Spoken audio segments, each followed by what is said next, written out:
The plane never sent a distress call. Yet every soul on board was dead long before it crashed. Oxygen masks fell, but no one moved. It flew on autopilot for over 1,500 kilometers, a ghost plane gliding silently. The cabin pressure had dropped, but no one realized until it was too late. This is the full story of one of the most chilling aviation disasters in modern history, and how it could have been prevented by a single switch. Stick with us. What you're about to hear will change the way you fly forever. It started like any ordinary day. The flight was scheduled, the passengers boarded, and the crew did their standard pre-checks. Everything looked fine. Flight 522, a commercial Boeing 737, was preparing to leave Larnaca, Cyprus, en route to Athens. The aircraft had flown this route countless times before.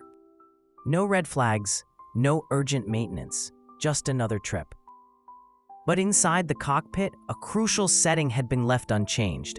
The pressurization switch was in manual mode, not automatic.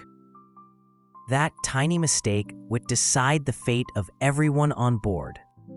As the plane climbed, the cabin pressure didn't adjust. The higher they flew, the thinner the air became. Oxygen began to escape unnoticed.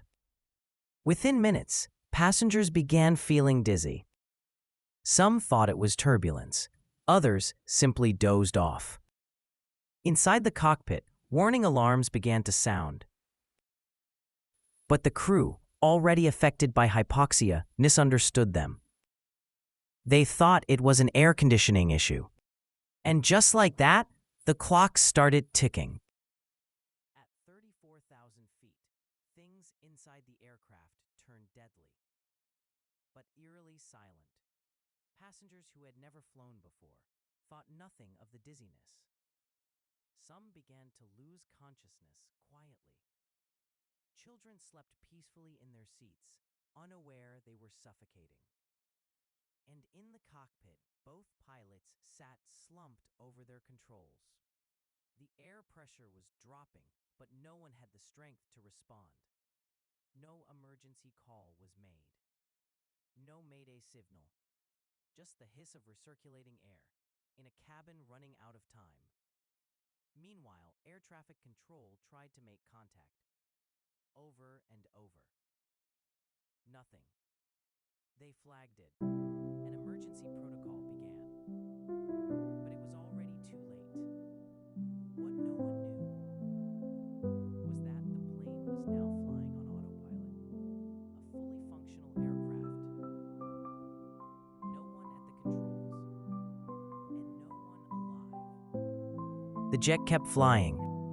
Smooth, steady, perfect altitude. But inside, it was now a ghost ship in the sky. No movement, no sound, just silence, and the hum of the engines carrying a plane full of unconscious souls. For the next 2 hours, radar showed the aircraft continuing on its original route. Then it began to drift. A gentle arc. Off course. Unnoticed. Military radars detected it. Fighter jets were scrambled. They got close. Too close. One pilot reported something chilling. No signs of movement in the cockpit. The windows looked frozen. No one responded from the aircraft. No acknowledgement. Nothing. They couldn't open fire. They couldn't get answers. The fighter jets followed in silence. Just them and a passenger plane flying itself. And then, it started to descend. It began slowly. The aircraft's nose dipped. Not sharply, like a routine descent for landing. But there was no airport. No tower clearance. No pilot. Fighter jets stayed close. They noticed the plane losing altitude in a controlled, eerie fashion.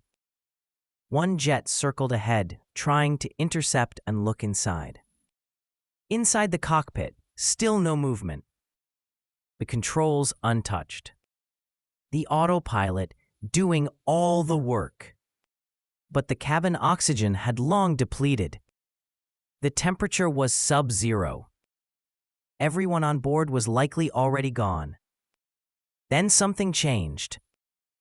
The plane banked. Too sharp. Its nose pitched forward. Alarms were triggered, but no one was there to react. The ghost flight was going down. At exactly 12:42 p.m., the aircraft vanished from radar. A few minutes later, a fireball lit up the forested mountains. The crash site was remote. No nearby towns. No survivors. Emergency teams arrived hours later. The debris was scattered over kilometers. Burned, unrecognizable. But what they found confirmed everything the jets had seen. No signs of struggle. No signs of hijacking. No attempt to correct course. The cockpit was intact. The crew seated and still on their laps. It was as if they'd fallen asleep and never woke up. The black box was recovered. Damaged, but not destroyed. Technicians worked tirelessly to extract the final audio. When they did, it was horrifying. The captain's voice. Cabin pressure issue. Oxygen masks deployed. Then, confusion. A muffled alarm. Can't breathe. And then, silence. No screaming. No mayday. Just labored breathing, and then static. Experts confirmed the audio timeline. The crew lost consciousness within minutes. The autopilot remained on. What followed was 2 hours of automated flight, until fuel ran low and gravity took over. Investigators dug deeper. Maintenance logs showed a cabin pressurization issue just 48 hours before the flight. It was supposedly fixed, but the repair was rushed. A technician, later interviewed, admitted, "I flagged it, but the supervisor said we had a schedule to keep." Aviation unions were furious. They blamed the airline. They blamed budget cuts. They blamed corporate greed. Families demanded justice. How can a plane full of people just die because of a checklist? One engineer broke down on live TV. "We knew this could happen. We warned them." Whispers of a cover-up emerged. Someone had tampered with the oxygen system reports. Digital logs were missing timestamps. A journalist uncovered an internal memo. "Delay the findings until further notice." Signed by a high-ranking official. Why? To protect the airline's stock? To avoid panic? The crash site was sealed off faster than usual. No press allowed. Only select investigators. Social media went wild. Another corporate conspiracy. Government hiding the truth. But no official ever answered. The final report? Inconclusive mechanical failure. But those who listened closely knew there was more. Much more. When the report was released, families gathered for answers. They got silence. Some broke down in tears. Others stood in disbelief. One woman screamed at the cameras, "My daughter trusted that airline. Now she's ashes, and they give us nothing?" Dozens of families filed lawsuits. But the airline's lawyers fought back. They cited weather conditions. They blamed the manufacturer. They even suggested pilot fatigue. But the truth couldn't be buried forever. One leaked photo changed everything. A technician's handwritten warning. Cabin pressure system unstable. Should not fly. It was dated the day before the flight. Pressure mounted. Politicians took the stage. One congressman called it a preventable massacre. Another accused the aviation authority of criminal negligence. Protesters flooded airports. We demand transparency.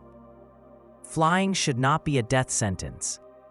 Public trust plummeted. Bookings with the airline dropped 37% in 1 week. An emergency parliamentary hearing was held. Executives were summoned, but their responses were vague.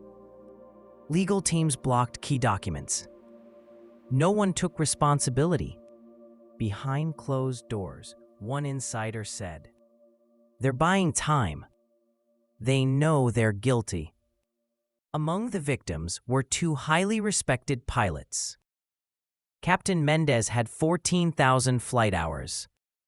His co-pilot, just 28, was considered a rising star.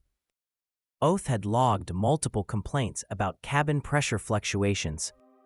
In one email, Mendez wrote, "If this isn't fixed, one day this aircraft won't come back." That email was never acknowledged. Their families created a foundation in their name. It now funds safety audits and whistleblower protections. At their funeral, thousands gathered. A former student spoke. "They taught us everything about flying, but they weren't taught how to fight corporate indifference." Beyond the lawsuits and headlines came silence. Survivors' families spoke of nightmares, of staring at empty chairs during dinner, of birthdays never celebrated again. One father held on to his daughter's boarding pass. He kept it sealed in a glass frame. He said, "It's the last thing she touched. I wish I had held her longer." Mental health experts warned of collective trauma. But compensation was slow. Some families received checks months later. Others never did. Airlines moved on, but a few refused to forget. They knew this wasn't just an accident. It was a warning, ignored. 6 months after the tragedy, a retired pilot stepped forward. His voice was trembling, but his words cut deep. "I flew that same route. Same aircraft. Same pressure issues." He showed internal memos. They warned of recurring oxygen system failures. Some flights had to descend rapidly. Others were grounded temporarily. Yet somehow, Flight 507 was cleared for takeoff. He ended the interview with one sentence. "I knew it was going to happen. We all did." The clip went viral, and with it, public rage ignited again. Investigators turned their attention to the control tower. The recordings were chilling. At 1:41 a.m., the plane checked in. The voice was calm. "Flight 507 requesting climb to 35,000 feet. Seconds later, silence. Controllers tried to reach them. Again and again, one operator whispered, "Something's wrong. I can feel it." But protocols were clear. If there's no distress call, they wait. By the time anyone acted, the plane had already vanished from radar. Weeks later, a breakthrough. Divers recovered the cockpit voice recorder. The audio was barely audible, but harrowing. First, alarms. Then, confusion. The crew discussing pressure. One voice, "Why is the oxygen mask not?" Then, static. Investigators played the final seconds on loop. A loud hissing sound. Breathing. Then, nothing. The official conclusion. Rapid decompression, crew incapacitation. But some experts weren't convinced. One whispered on live TV, "Something doesn't add up. The sequence is too clean." A single page went missing. Page 97 of the aircraft's maintenance log. What was on it? One technician claimed it mentioned a faulty sensor in the pressurization system. The airline denied it existed until someone leaked a photo of the original, stamped in red, "Unresolved, flight approved anyway." It sent shockwaves through the aviation industry.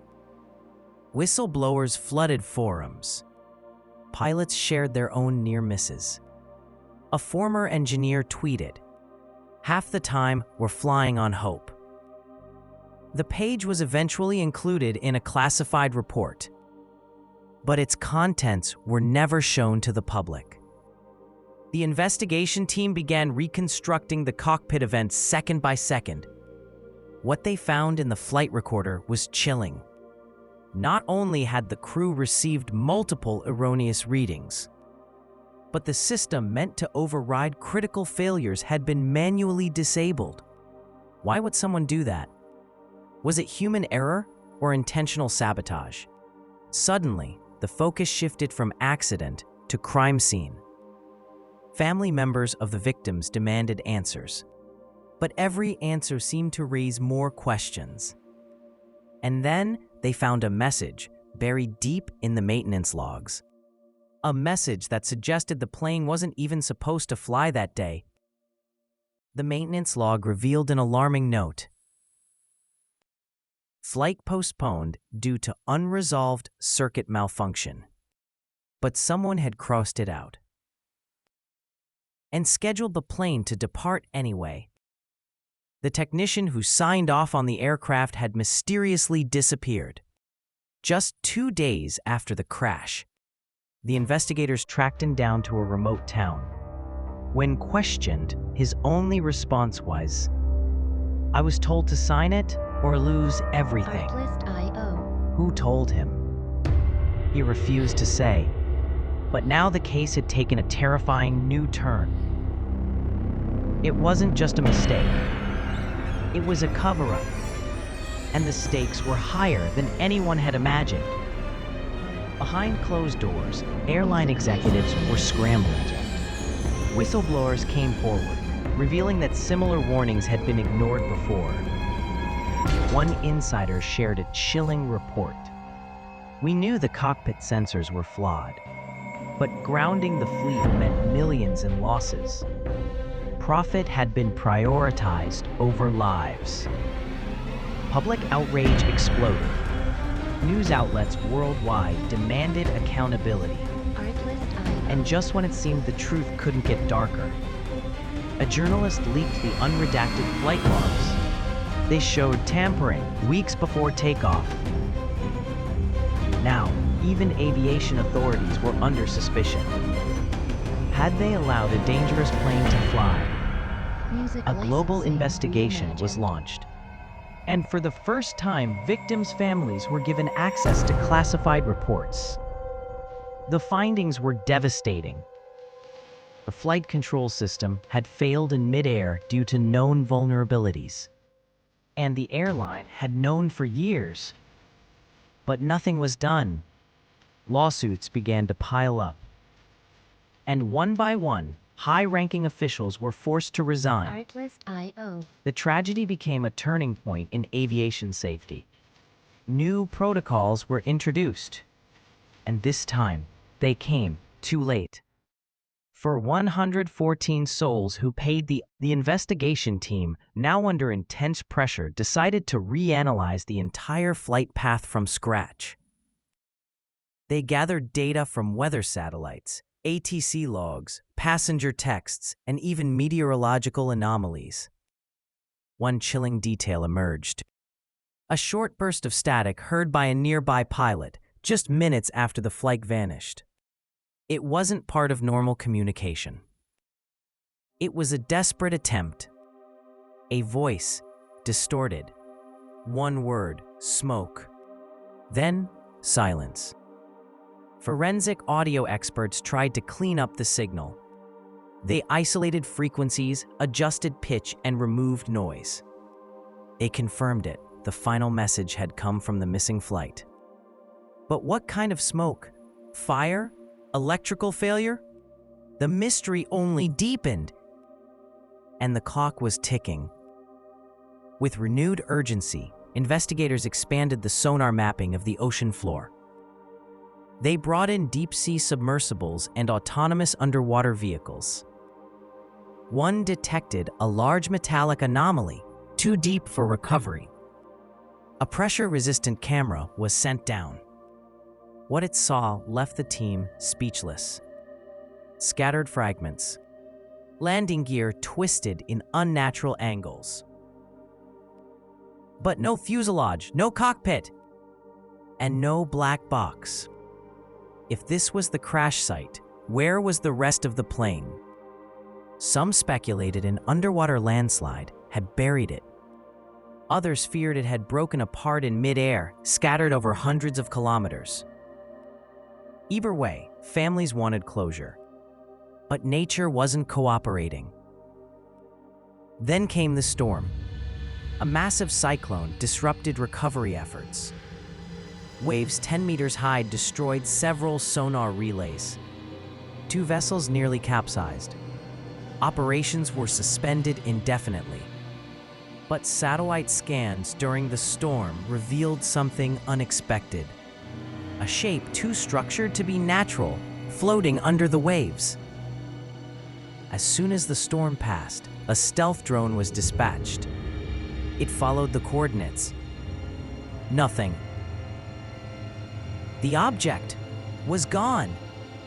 Had it drifted deeper? Had it ever been there? Journalists dubbed it the phantom structure. And the mystery, once again, slipped into darkness. Months passed. Families began to split. Some formed independent coalitions, raising funds for private expeditions. Others withdrew, crushed by grief and exhaustion. One father published a book, Vanished: My Daughter's Final Flight. It became a bestseller. In it, he claimed to have received a postcard. No return address, no message. Just a picture of the cockpit from the same aircraft model. On the back, a date, 2 months after the flight disappeared. Some believed it was a cruel hoax. Others weren't so sure. The publisher swore the handwriting matched the daughter's last journal entry. As the anniversary approached, the world's attention returned. Documentaries aired. Podcasts reignited the debate. One podcast team uncovered a leaked recording. It was from a military radar base. It captured an unidentified object moving at jet speed, then vanishing. Timestamp. The exact moment Flight 2623 disappeared. Military officials denied the clip, called it manipulated. But independent analysts confirmed the radar pattern was consistent with real surveillance systems. Was it another aircraft? Something else? The final question remained. How could so many agencies, nations, and experts still not know where Flight 2623 had gone? Just when the search seemed to be winding down, a new clue surfaced, and it didn't come from official channels. A hobbyist satellite tracker in Australia claimed to have detected a faint signal from an emergency beacon. The signal was weak, distorted, and intermittent, but it matched the distress frequency of the missing flight. When authorities reached out to the tracker, he revealed his method. He had rigged a homemade receiver to scan obsolete frequencies, looking for unexplained blips. Most were just background noise, but this one seemed different. He shared the coordinates, far off the original search path. Why was the signal there? Did the plane veer drastically off course in its final moments? Skeptics dismissed the find as a glitch, but curiosity won out. A small, privately funded expedition set sail. Journalists crowded the docks, eager for updates. Days passed with no news. Then, just as hope was fading, they reported finding a fragment of metal on the seabed. Barnacle-encrusted, twisted, but bearing a partial serial number. It matched the missing aircraft. News spread like wildfire. But when divers returned to the spot, the fragment had vanished. Was it swept away by currents? Or was the discovery a fabrication? The tracker insisted he had no reason to lie. He was just a citizen trying to help. But questions remained. Was the fragment genuine? Or was someone trying to manipulate the search? As doubts grew, a retired air traffic controller came forward. He claimed to have witnessed a radar anomaly on the night of the disappearance. An unregistered blip had appeared next to the plane for just 17 seconds. Then both signals vanished simultaneously. He had reported it to his supervisor. The response? Don't mention this to anyone. It haunted him for years, but fear of retaliation kept him silent. Years later, as the search for answers continued, he couldn't take it anymore. He knew the risk: professional disgrace, threats, accusations of spreading disinformation. But his conscience demanded the truth. He reached out to investigative journalists, sharing his account. Skeptics immediately questioned his credibility. Had he really seen that blip? Or was it a memory distorted by time and stress? When aviation experts analyzed his story, they realized something chilling. The location of the blip coincided with a zone marked as a restricted airspace. Military exercises were reportedly taking place there at the same time.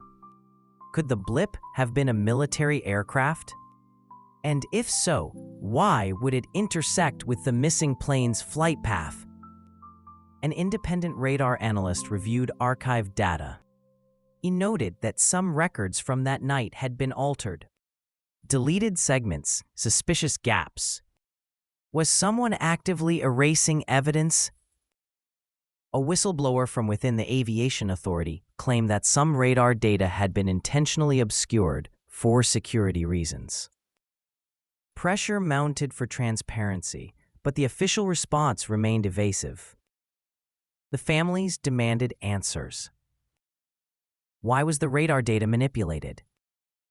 And if there was a collision, why wasn't it reported? Speculation exploded online. Did the plane accidentally cross into a no-fly zone? SKYPLUS.io. Was it intercepted to prevent a perceived threat? Some argued that the government was hiding more than just a tragic accident. Theories suggested a deliberate shootdown, a desperate attempt to protect national security. But without concrete evidence, the truth remained buried. Music licensing. As the world reimagined. remained captivated by the mystery, a new twist emerged. A data leak from a private cybersecurity firm revealed that the plane's communication system might have been hacked. Was someone trying to take control of the aircraft remotely? Or was it an inside job? Digital forensics experts weighed in. They theorized that a sophisticated cyber attack could have disabled key navigation instruments. Artlist.io. Could the crew have been rendered powerless as the plane veered off course? An ex-military hacker claimed that he had seen similar tactics used in cyber warfare simulations. He suggested that the aircraft might have been used as a test for a new form of remote hijacking. His claims were dismissed as speculation, but the idea lingered. Meanwhile, a dark web forum circulated supposed transcripts from the flight's black box. They described a chilling sequence of events. The autopilot disengaged. A warning alarm blared. The co-pilot's voice panicked, called for manual control. And then, silence. Aviation authorities insisted the transcripts were fake. But journalists noted that some details matched leaked maintenance records. Had someone sabotaged the plane's systems before takeoff? A former ground technician revealed that he had seen unusual activity around the aircraft before it departed. A group of uniformed personnel, not from his crew, inspecting the cockpit. When he questioned it, his supervisor told him to mind his own business. The technician's story added fuel to theories of tampering. Was the plane set up for failure? And if so, who had the most to gain from its disappearance? Military? Intelligence agencies? Or was it a rival airline hoping to damage the company's reputation? With each new revelation, the case grew colder, but also more twisted. Private investigators working on behalf of families uncovered an unsettling detail.